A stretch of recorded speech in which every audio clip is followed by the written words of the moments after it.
유명한 성경 말씀이죠. 요엘서이죠. 성령을 이제 부어주시기로 약속하셨던 그래서 베드로가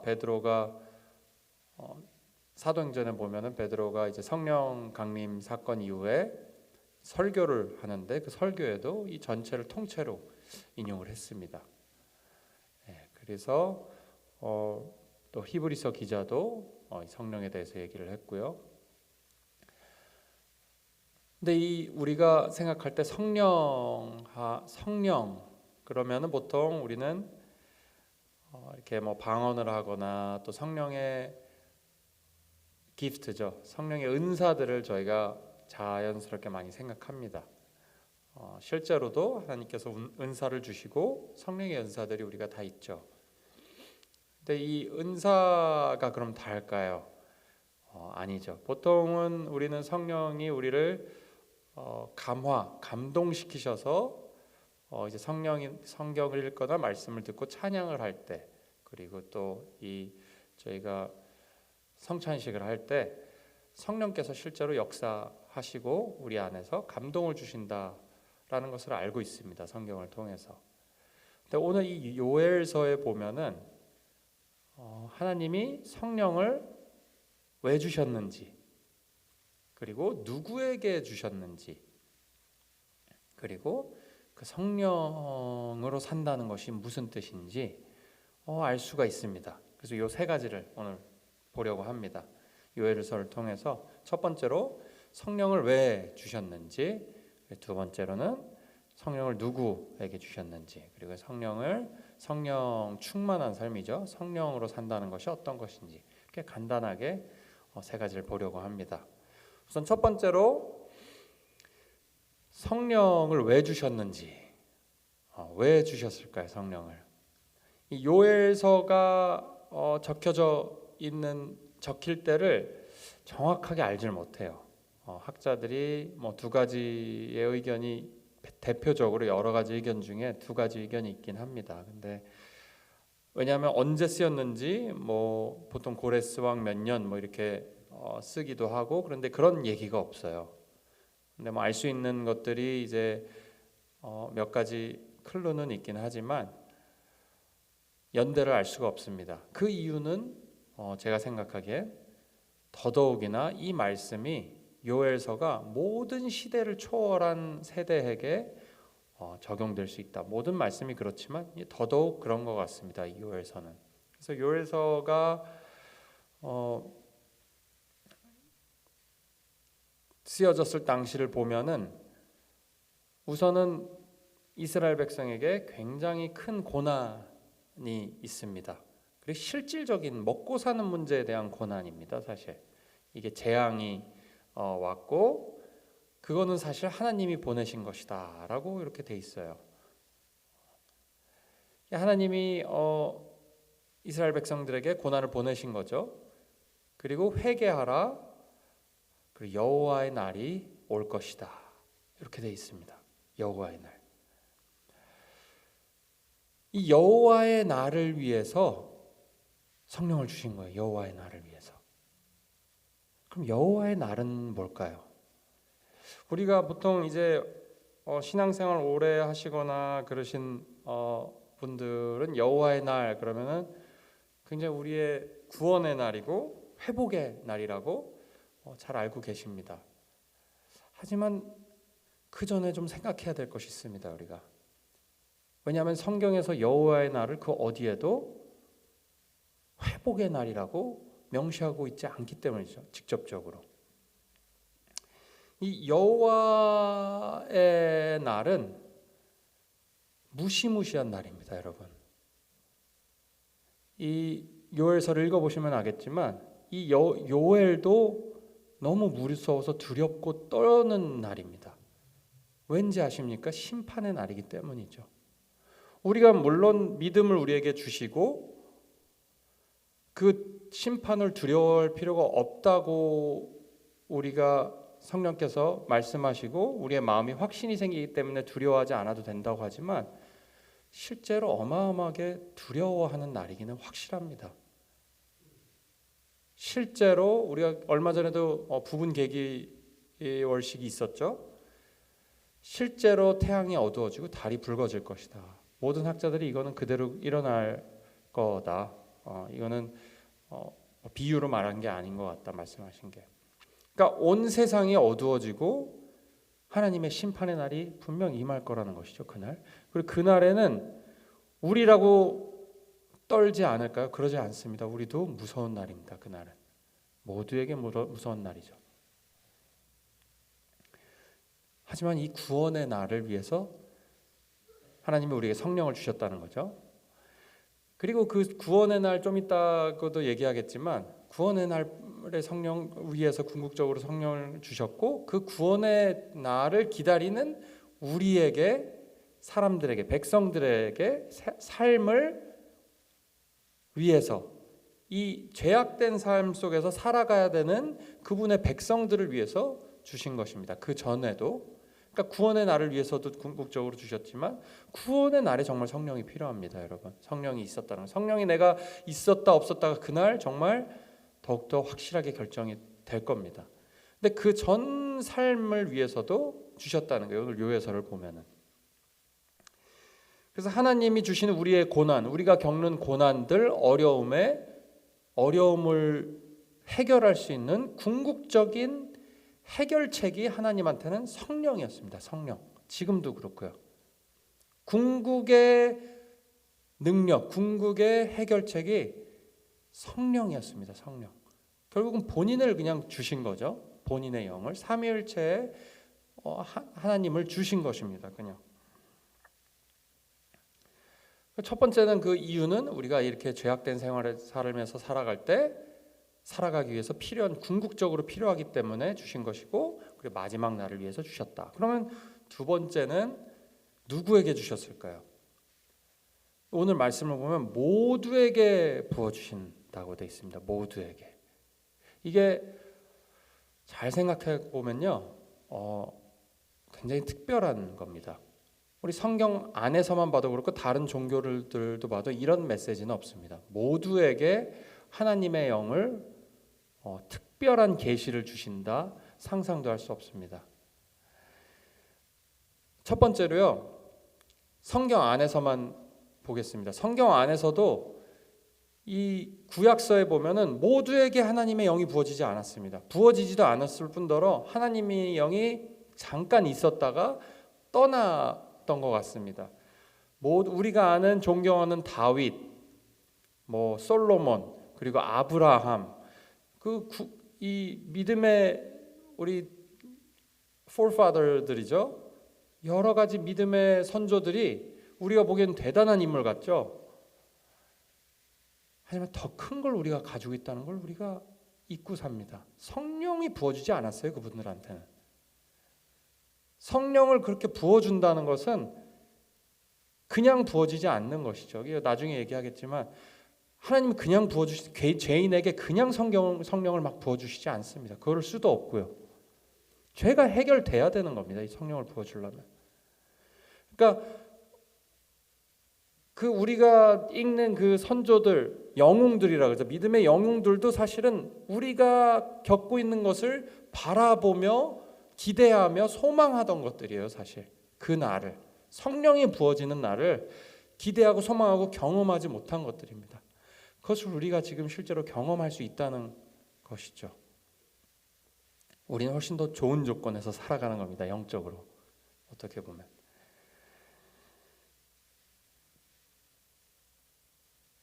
모두에게 부어주셨다. 또 두 번째는 뭐죠? 우리의 삶이라는 게, 이 크리스찬 삶이라는 게 어떤 경지에 도달하는 것이 아니라는 겁니다. 이것은 미국도 마찬가지지만 동양 사람들, 동양 철학이 우리가 많이 영향을 받아왔습니다. 한국도 마찬가지고요. 동양 사람들이 이렇게 생각을 또 많이 하는 것 같아요. 중국도 그렇고 인도도 그렇고 종교들이 많이 나왔습니다. 근데 결국 공통점은 내가 노력해서 어떤 경지에 도달하는 종교들입니다. 근데 그게 이 기독교 안에도, 우리 교회 안에도 스물스물 들어와 있는 것이 사실입니다. 그래서 마치 내가 어느 정도 경지에 도달한 사람으로서 내가 성령을 뭔가 좀 더 잘 아는 것 같은, 하나님을 더 잘 알고 내가 하나님한테 앞에서 좀 더 어떤 레벨이 있는, 그거가 아니죠. 결코 아니죠. 성경에서 말하는 하나님이 성령에게 모두에게 부어주셨다는 말이 그런 말이 아니죠. 제가 가끔 이렇게 여기 그 이름이 없으신 분들이고 제가 직분을 모를 때는 성도분이라고 말씀드립니다. 여러분, 성도라는 말이 크리스찬들에게는 가장 고귀한 호칭입니다. 목사, 장로, 권사, 집사 다 그날 되면 다 없어집니다. 근데 성도라는 분은 남아 있습니다. 가장 고귀한 호칭이에요. 그래서 어떤 분들은 성도면은 그냥 아무나한테 하는 말이라고 생각하실지도 모르겠습니다. 그렇지 않습니다. 절대. 그 어떤 명칭도 성도보다 더 고귀하게 부를 수 있는 명칭은 없습니다. 우리를 세인트입니다. 세인트. 그 성도라는 말이 어떻게 불려질 수 있죠? 성령 때문에 그렇습니다. 여러분, 성령. 성화되는 가능성이 있는 사람들인 겁니다. 성도라는 것은. 성도라고 그냥 불러주신 거죠. 그래서 마치 내가 뭔가를 깨우쳤다, 깨우친 사람으로서 저는 여기 깨우친 사람으로서 서 있는 게 아닙니다. 여러분. 그리고 누구나 어떤 리더들도 마찬가지죠. 혹은 어떤 사람들도 내가 다른 사람이 모르는 어떤 걸 깨우쳤다, 하나님이 나에게 특별한 계시를 주셔서 이거는 내가 깨우쳤다. 문제가 있는 것입니다. 그거는 교만함이죠. 그렇게밖에 설명이 안 됩니다. 교만함입니다. 왠지 아십니까? 성령이 하시는 일은 어떤 경지에 도달하게 하는 것이 아니라 그냥 온전하게 만드는 것이기 때문에 그렇습니다. 온전하게 만드는 데 성령이 하시는 일이에요. 좀 이따 더 보겠습니다. 그러면 성령이 모두에게 부으셨고 성령이 우리 안에서 하시는 일이 무엇일까요? 제가 방금 말씀을 드렸는데 세 가지 정도로 오늘 요해서를 통해서 정리해 볼 수가 있습니다. 첫 번째는 성령 충만한 삶이 무엇이냐? 성령을 결국은 인지하는 삶입니다. 성령을 인지하는 삶. 우리 장로교에서는 성령에 대해서 좀 조심스러운 경향이 있습니다. 저도 장로교에서 자랐고 굉장히 보수적인 장로에서 자랐는데 그럴 필요가 없습니다. 두려워할 필요가 없습니다. 성령은 진리의 영입니다. 진리의 영. 그러니까 여러 가지 기이한 일도 행하시는 분이지만 분명히 질서의 하나님의 영입니다. 그러니까 두려워할 것이 없습니다. 성령을 없애지 말라 그러셨죠. 성령 충만함이랑 성령이 인지하는 것인데, 첫 번째로는 계속해서 성령께 하나님께 돌아가는 마음이 드는 삶입니다. 두 번째는 하나님의 뜻을 이해하는 삶이고, 세 번째는 하나님의 이름을 불러서 구원과 회복을 경험하는 삶. 적어도 이 세 가지가 있어야지 성령 충만한 삶을 살 수가 있는 것이죠. 굳이 나의 방언이나 아니면 예언이나 이런 것을 하지 않아도 누구나 성령 충만한 삶을 살 수 있다는 것입니다. 좋은 소식입니다, 여러분. 이것이 하나님의 뜻이라는 것이죠. 누구에게나 다 부어주시겠다. 첫 번째부터 보겠습니다. 계속해서 하나님께 돌아가는 마음입니다. 성령 충만한 삶은. 요엘서 앞장에 보면은 너의 옷을 찢지 말고 너희 마음을 찢으라 이렇게 되어 있습니다. 이 돌아가는 것이 우리가 다 알다시피 회개죠. 회개. 돌아가는 마음. 이 마음을 찢는다는 것은 고통이 있다는 것입니다, 여러분. 근데 이게 성령 충만한 삶의 첫 번째 법칙이라면 법칙일 수 있습니다. 아까 말씀드린 대로 지금 제가 세 가지는 다른 것을 말하는 것이 아닙니다. 한 가지를 들고 여러 면에서 생각해 보는 것이라고 말할 수 있겠죠. 우리 코끼리를 봐도 이쪽에서 보고 저쪽에서 보고 하는 것처럼 이 성령 충만한 삶의 여러 가지, 세 가지의 모습이라고 있습니다. 다각도에서 보는 모습이라고 할 수 있겠죠. 돌아가는 마음, 회개, 마음을 찢는 마음. 이게 고통입니다. 고통. 이게 뭐에 대한 고통이죠? 나의 죄성에 대한 인지를 하는 것이죠. 그러니까 이것은 아까 방금 말씀드린 온전하여지는 과정입니다. 그러니까 내가 경지에 도달할 수 없는 이유는 아직 완전한 회복이 이루어지지 않았기 때문이에요. 마치 내가 어떤 경지에 도달해서 모든 걸 잃었다 하고 할 수 있는 사람이 이 세상에 아무도 없다는 것이죠. 왜냐하면 아직 예수님이 오시지 않았기 때문에. 근데 마치 우리가 어떤 사람들은 교만하여져서 마음이 마치 내가 이 세상의 모든 것을 깨우친 것처럼, 굳이 그 크리스찬만 말하는 건 아닙니다. 마치 내가 가르쳐야 할 수 있는 그 직위에 있는 사람처럼, 마치 내가 스스로 터득한 사람인 것처럼, 하나님이 주어진 직분이 아니라 그렇게 교만해질 수 있다는 것이죠. 그거를 다 반박한다는 것입니다. 이 요엘서를 통해서 전적으로 그 성령 충만함과 그런 온전해진 삶의 능력은 하나님으로부터밖에 안 나옵니다. 내가 만들어내는 건 뭐죠? 다 죄성이에요. 죄성. 그러니까 나에게 죄성이 있는 것에 큰 능력이 하나 들어온 거나 마찬가지예요. 근데 아직도 죄성이 있어서 내가 계속 싸우는 겁니다. 그것을. 이게 성령 충만한 삶의 모습이에요. 사실 여기서 내가 계속해서 돌아가는 것, 나의 죄악을 인지하고 성령의 능력이 나에게서 역사하는구나. 그래서 내 마음이 찢어지는 경험을 하는 것, 성령의 마음도 찢어지시겠죠.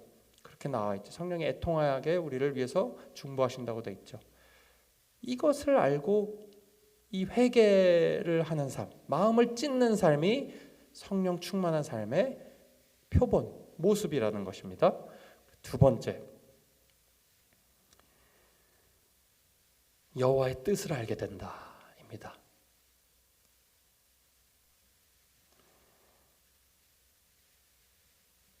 우리가 양심이 성령이 충만하다는 것은 양심적인 사람이 된다는 것입니다, 여러분.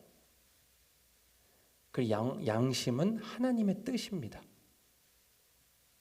이 양심적이지 않은 사람 때문에 우리 사회가 병들고 우리 교회도 약해지고 능력이 없고 힘들게 되는 것이죠.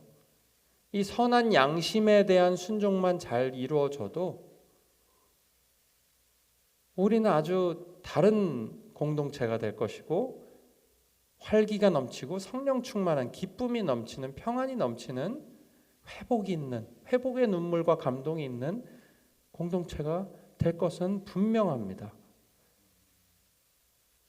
양심의 회복, 마음속의 양심. 근데 이 양심과 싸우죠. 싸워야 합니다, 여러분. 싸워야 합니다. 내 악한 양심과 싸워야 합니다. 피 흘리기까지 싸워야 합니다, 여러분. 그래서 능력을 주셨습니다. 사실 피 흘리는 거 요만큼 피 조금 나는 거나 마찬가지입니다. 피가 철철 흘리고 물까지 쏟아내는 싸움은 예수님이 다 하셨어요, 이미. 우리가 흘리는 피는 조그만 피예요, 그냥. 만약 흘린다면. 그리고 피가 흘려져도 바로 감싸 안아주시는 성령의 은혜가 있죠. 우리가 이 선한 양심에 순종하지 않고 싸우지 않기 때문에 그것이 문제가 되고 관계를 흐트러뜨리고 관계를 깨트리고 나의 삶을 미저러블하게 만드는 주 원인이 되는 것이죠. 이 재미있는 얘기가 있습니다. 이 선한 양심. IRS 아시죠? Internal Revenue Service. 우리가 세금을 관리하는 기관입니다. IRS에 어느 날 레터가 왔어요. 내가 도저히 양심에 찔림이 있어서 내가 이 175불 내가 속여서 안 낸 거 내가 175불 제가 냅니다. 왔어요. 근데 그 중에 그 추신에 만약 제 양심이 계속해서 나를 괴롭히면 나머지도 보내드리겠습니다. 이렇게 왔어요. 재미있는 이야기죠. 근데 이거 비슷하게 우리는 양심과 계속 싸워야 된다는 것입니다. 그리고 양심에 결국 성령 충만하고 내 양심이 온전해진다는 것은 성령의 그런 선한 양심에 순종한다는 것이에요. 결국 순종하게 될 때가 어느 순간인지 아세요? 하나님의 뜻을 알게 될 때예요. 하나님의 뜻이 내 뜻이 인정이 될 때입니다. 이게 나한테 좋은 거구나. 그래, 하나님의 뜻이 이거구나 라고 인정될 때 내가 순종할 수 있게 되는 시발점이 됩니다. 하나님이 도대체 왜 이러시지? 하면 우리가 마음속으로 입으로는 돼도 순종이 잘 안 돼요. 하나님의 뜻을 하지만 성령께서 우리에게 알려주십니다. 살아 계시죠? 성령님이 우리 안에 다 살아 계시죠?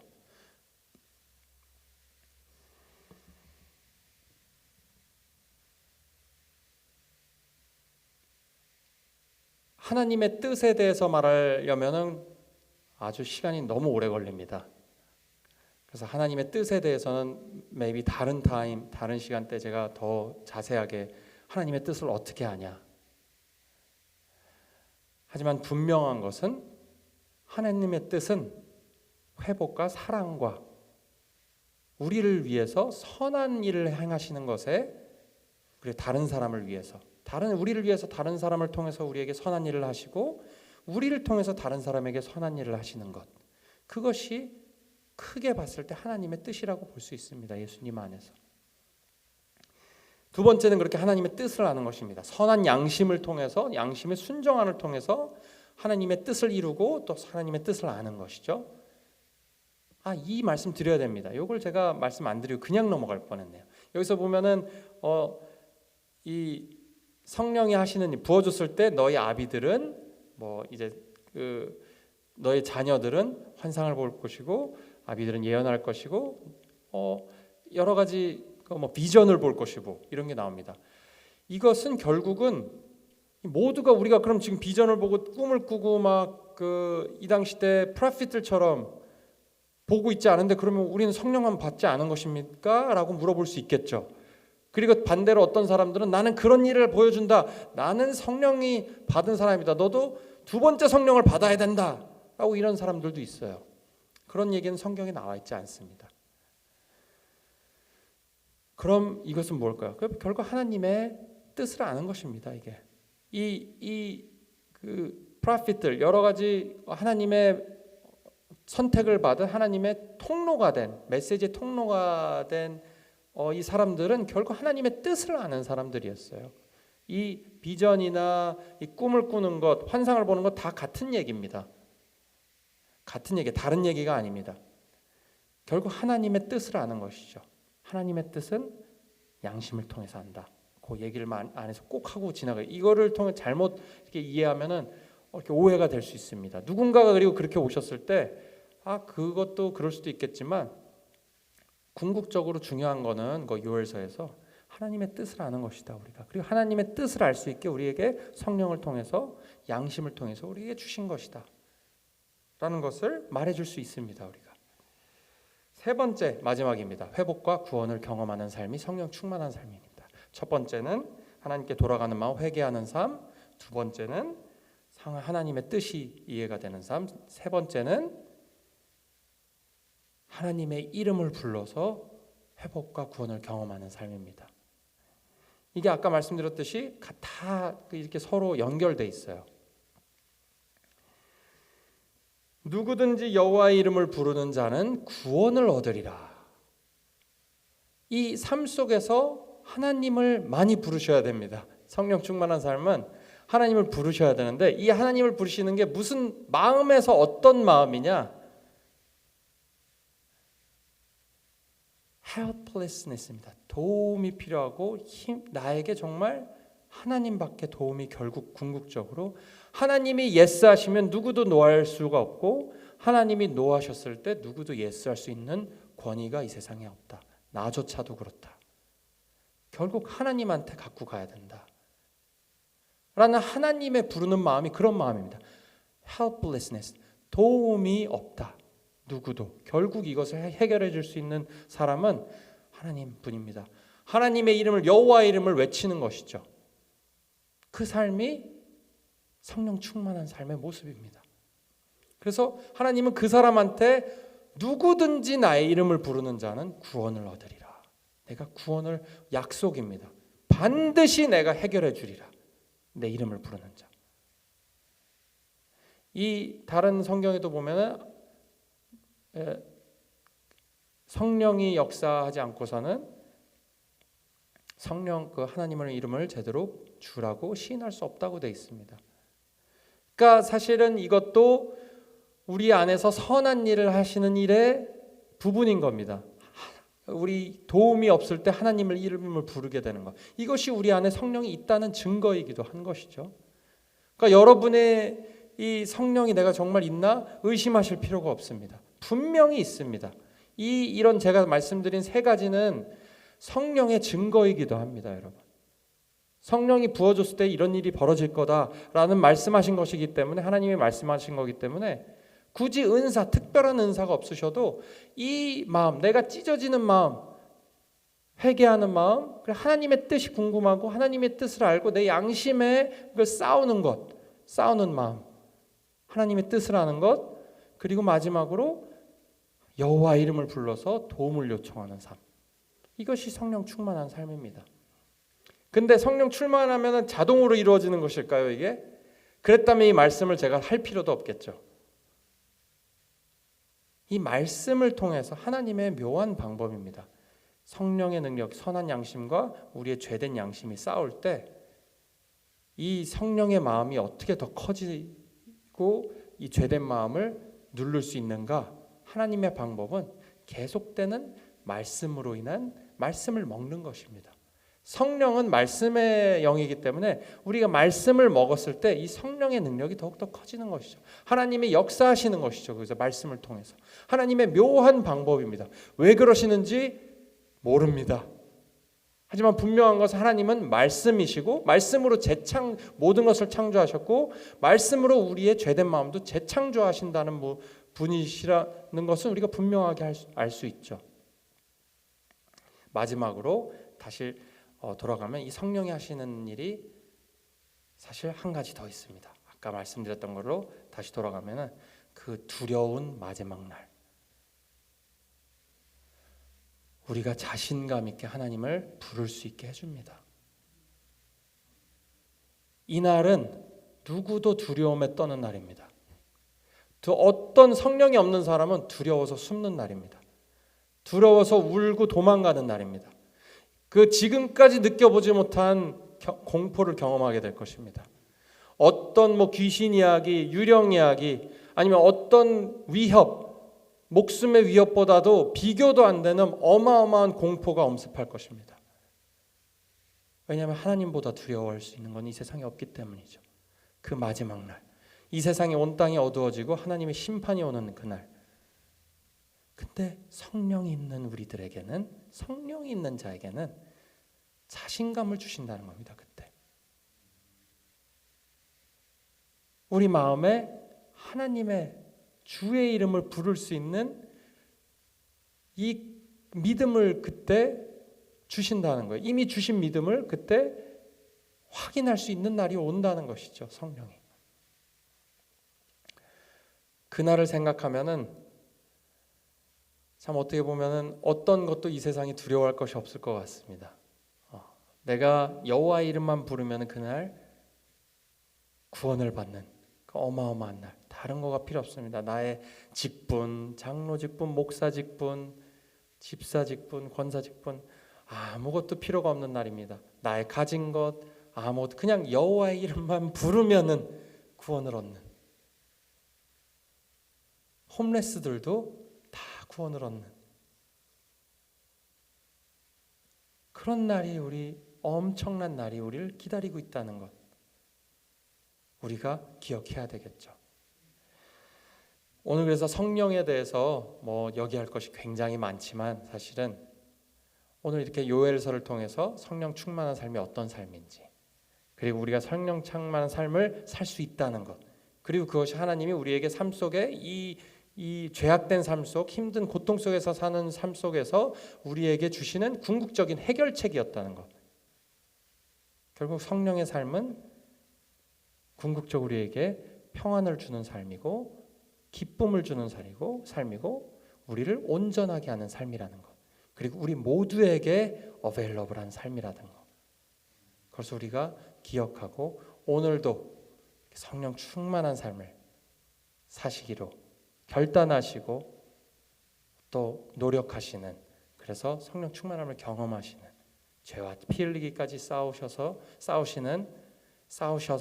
우리에게 이런 삶을 허락하신 예수님을 또 한번 묵상해 보는 그런 귀한 아침 되시기를 주님의 이름으로 축원합니다. 저희가 찬양 한번 하고 기도하도록 하겠습니다.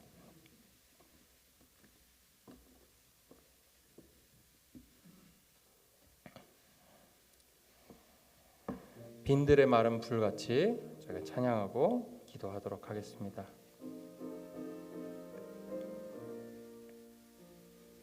빈들의 마른 불같이 시들은 나의 영혼,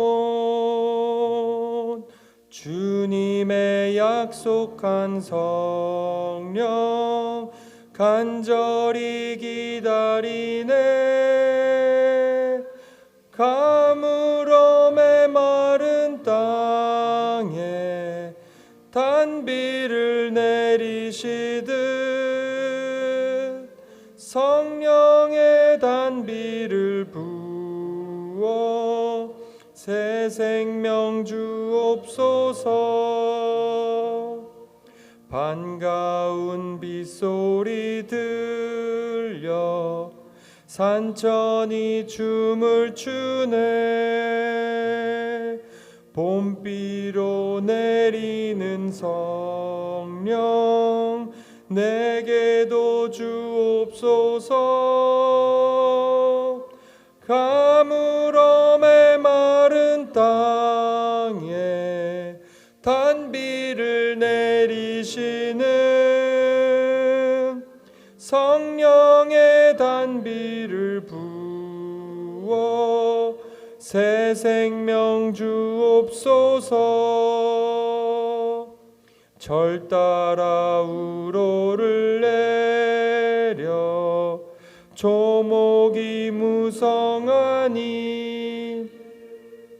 갈급한 내 심령 위에 성령을 부으소서. 가물어 메마른 땅에 단비를 내리시듯 성령의 단비를 부어 새 생명 주옵소서. 참되신 사랑의 언약 어길 수 있사오랴.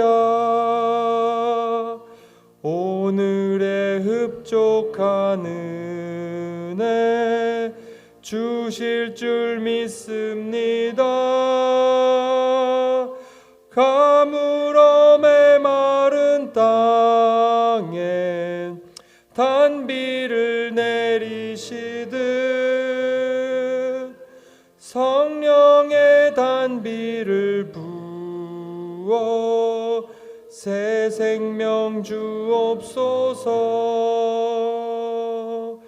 아멘.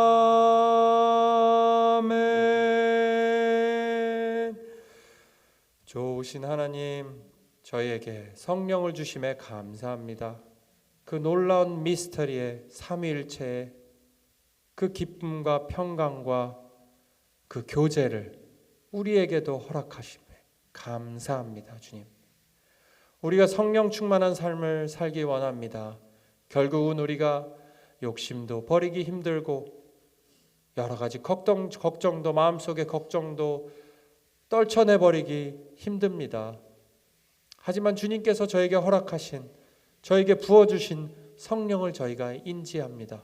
성령이 우리 안에 계심을 기억하고 우리 안에 죄성 저희가 다 압니다. 저희가 잘못하는 거 저희가 아는데도 불구하고 때로는 저희가 싸울 힘도 없고 지침에 그냥 그렇게 살아갈 때가 많습니다.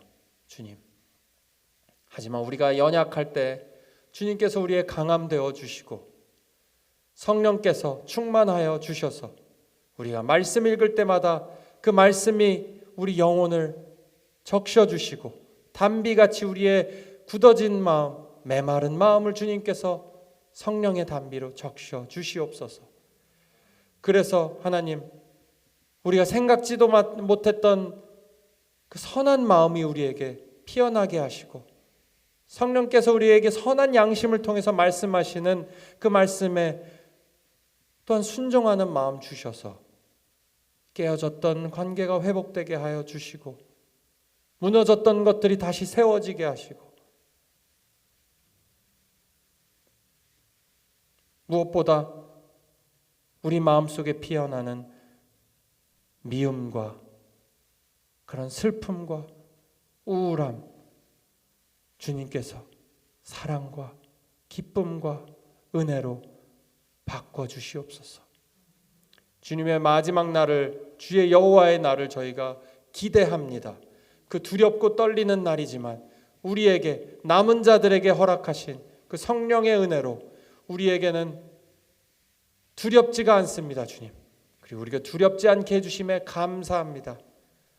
그날 하나님, 그날이 속히 오게 해주셔서 우리 삶의 모든 고통과 이 세상의 악이 끝나게 하여 주시옵소서.